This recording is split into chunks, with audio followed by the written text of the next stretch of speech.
People hate me. People fear me. You see, I'm a communication professor. And these people who fear me and hate me are some of the brightest, most creative, most entrepreneurial people I know.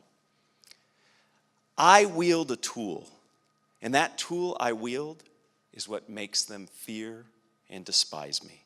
85% of people say they fear speaking in public. And quite frankly, I think the other 15% are lying.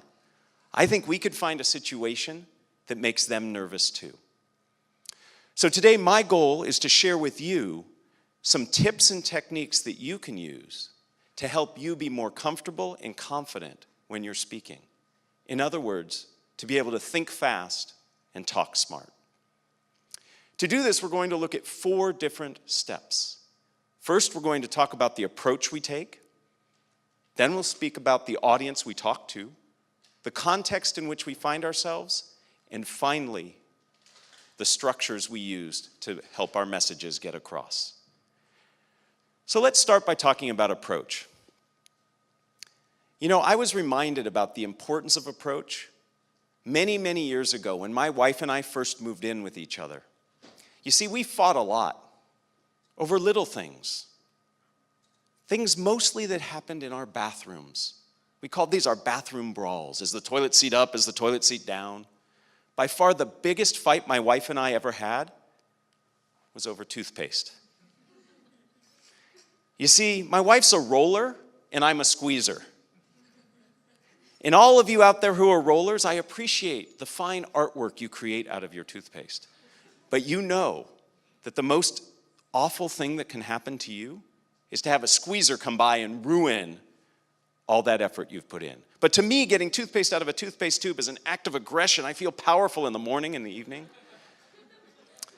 And we would fight incessantly over little things like this. And finally, my wife, who is much smarter than I, said, "Time out.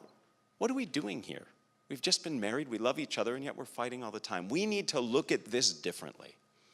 And as soon as we started looking at our bathroom brawls as opportunities to learn about each other, to make concessions, to collaborate, things changed. And I'm happy to say, after 15 years of marriage, we no longer fight over toothpaste. This same approach is true in communication. Most of us, when we are in situations where we need to communicate, we see them as threatening. We see them as opportunities for failure. And I'd like to suggest that we need to change that. We need to approach communication in an open way. See it as an opportunity to share our ideas, our beliefs, our innovations. And when we take a perspective of openness, all of a sudden something that we dread becomes something that we embrace. So the first step to effective communication is to approach it in an open way. But that's not enough. We need to think about the audience that we're speaking to.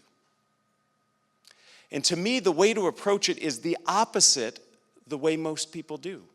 Most of us think about, here's what I want to say, or here's what I need to say. I would suggest that's exactly wrong.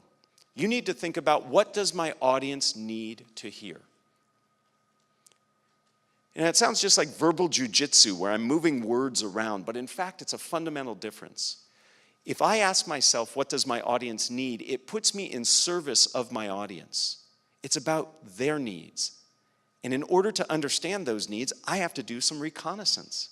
I have to ask myself who they are. The 3 things I think we need to ask about our audience are, what is their knowledge? What is it that they know? And if they don't know enough, what can we do to scaffold that information so that they have the tools they need? In addition to knowledge, we need to be thinking about their expectations. And by expectations, I mean, what is it that they expect of me? Most audiences have heard the types of presentations you're giving. Maybe it's a pitch. Maybe it's some kind of advertisement or marketing. Maybe it's a TED Talk. Your audience has heard those kind of presentations before. So what do they expect of you? And then you can choose to conform to those expectations or not. You know, I have 2 young kids, and I learned that sometimes violating their expectations actually is the most effective thing I can do for the communication we need. My boys sometimes make me upset. And when they make me upset, I used to raise my voice to no avail. Nothing happened. I was ignored. And that's tough for a communication guy. So what I started to do, when I'm really upset with my boys, I lower my voice. And they stop dead in their tracks. Violating expectations sometimes can actually help you as a communicator. The final thing we need to think about are what are their attitudes? The way you approach your communication is influenced by what your audience thinks about what you're talking on. Are they in favor of it? Are they against it? Are they hesitant, agnostic? Those are the things you need to be asking yourself when you communicate. So we need to appreciate our audience. When my older child was in kindergarten, I volunteered. I came into his classroom. The teacher had to leave to take a call or something, and I was in charge of an art project. Oh, was that a mistake? The kids were running around. I was saying, oh, stop this, Johnny, Sally, stop doing that. Nobody listened. The Yoda-like teacher returned, saw the chaos that had ensued in her brief absence, and simply looked at the children and started rewarding the positive behavior. Janet, she said, what a lovely way you've cleaned up your crayons.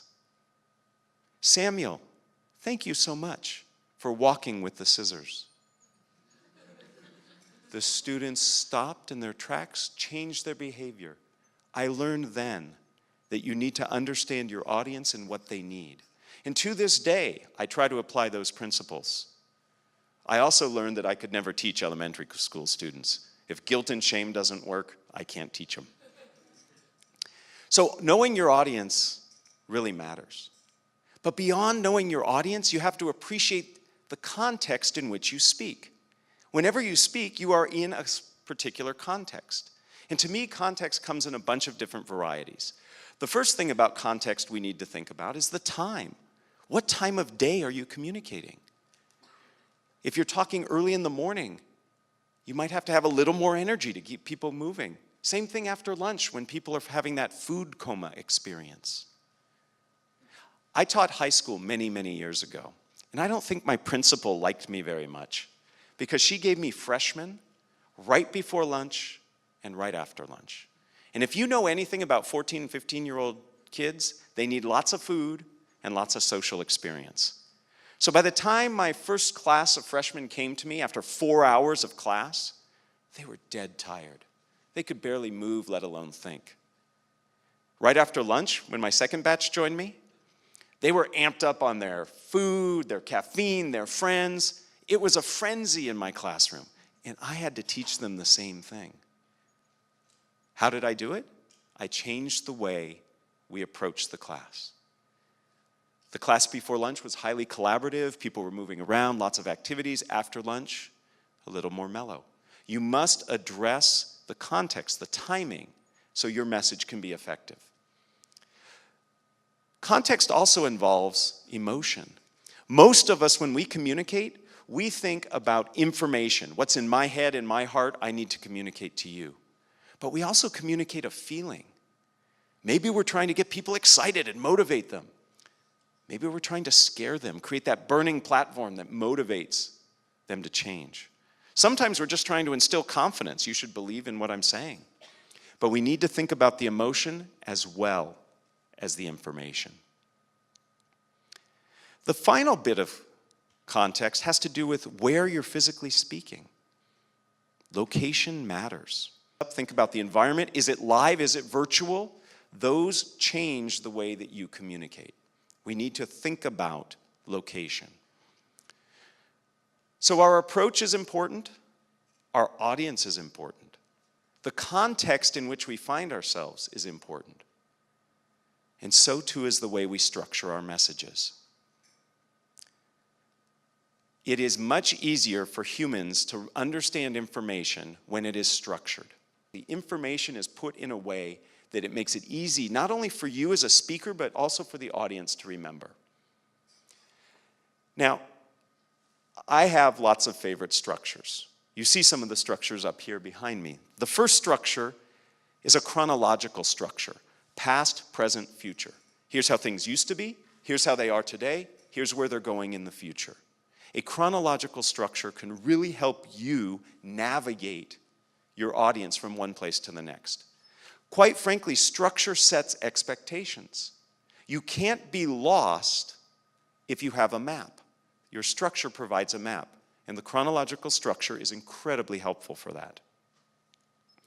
The next structure happens to be the problem-solution benefit structure.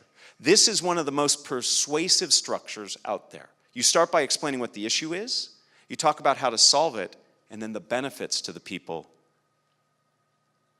Finally, my favorite structure, the one that I use the most, I call this the MacGyver of all structures. This can get you through any situation, is the what, so what, now what structure. You start by telling people what the issue is, you tell them why it's important in that so what step, and then you tell them what's next, what's coming. You can use it if you are trying to motivate people, and you can use it even if you're introducing somebody. Change the what to a who, and you've got your introduction. Structure helps keep your audience together and in line. Now, I'm always looking for examples of this to help people understand. And the other day, I was eating breakfast, and I looked across the table at my soy milk, and I said, you know what? This is a great example. Think about it. Silk soy milk. Silk soy milk is targeted to a very specific audience. People who are interested in eating healthy, or people who are lactose intolerant. The name is a combination of the word soy and milk. Silk. It speaks to the audience's desire to have something rich, something expensive, something yummy. The structure of the name is very compelling. Let's face it, they could have called it Moy. And nobody would have bought it, right?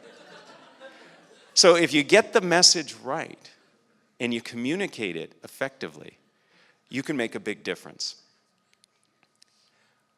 So I want for you what I wish for all of my students.